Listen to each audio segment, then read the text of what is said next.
Aprende a usar form requests y policies. Empecemos viendo qué es un form request.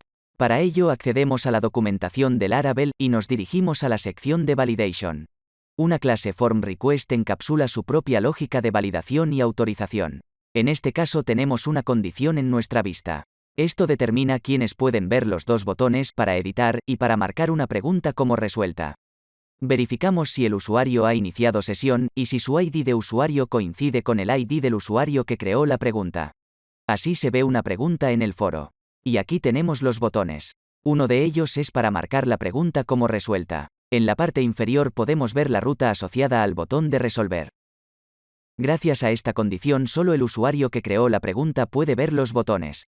Sin embargo, ¿qué ocurre si otra persona conoce la ruta que marca una pregunta como resuelta? Tenemos que validar el ID del usuario en nuestro backend. No basta con ocultar botones. Este método solve está asociado a nuestra ruta que marca una pregunta como resuelta.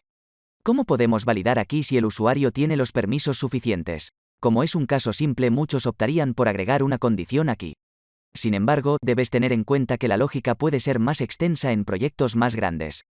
Lo recomendable es crear un form request, es decir, una clase para encapsular nuestra lógica de validación y autorización. En el ejemplo del Laravel se crea una clase llamada storePostRequest, ya que se usa para gestionar el registro de un post.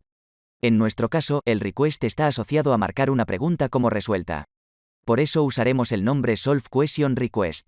El comando makeRequest creará una clase formRequest por nosotros, en la carpeta app http requests. Aquí nos encontramos con dos métodos, uno para autorizar y otro para validar. El método rules espera que devolvamos un arreglo con las reglas de validación que queremos aplicar. Por ahora solo nos interesa validar que el campo solve esté presente y sea un valor booleano. Ten en cuenta que en la documentación del Laravel se listan todas las reglas de validación disponibles en el framework. Para rules devolvemos un arreglo. Para el método authorize debemos devolver un valor booleano. True si el usuario está autorizado y false en caso que no. Te estarás preguntando, ¿entonces mi lógica de autorización debe ir en este método?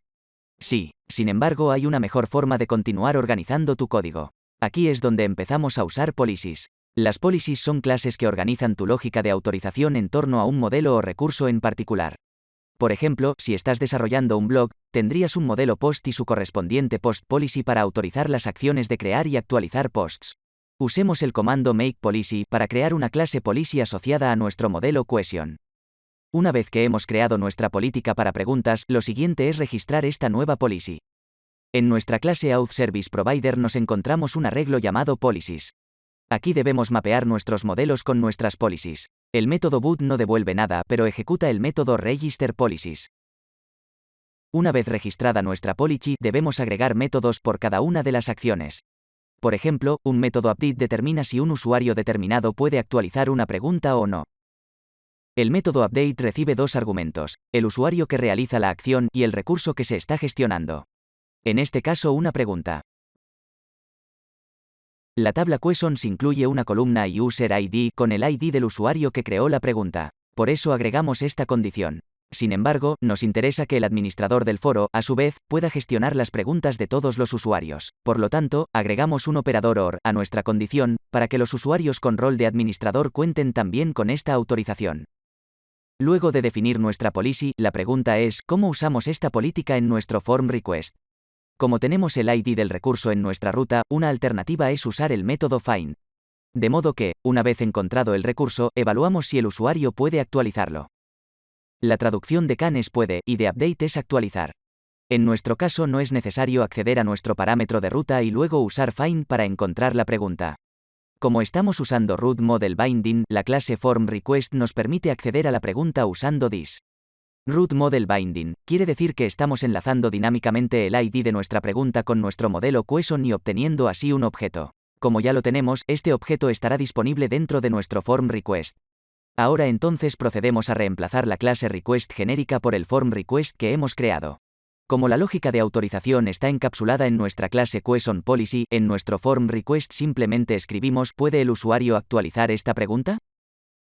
Llegó la hora de probar nuestro form request. En nuestra base de datos modificamos el user ID de la pregunta 2 para que sea distinto al ID del usuario con que hemos iniciado sesión. Como ahora la pregunta le pertenece a otro usuario, no podemos ver los botones.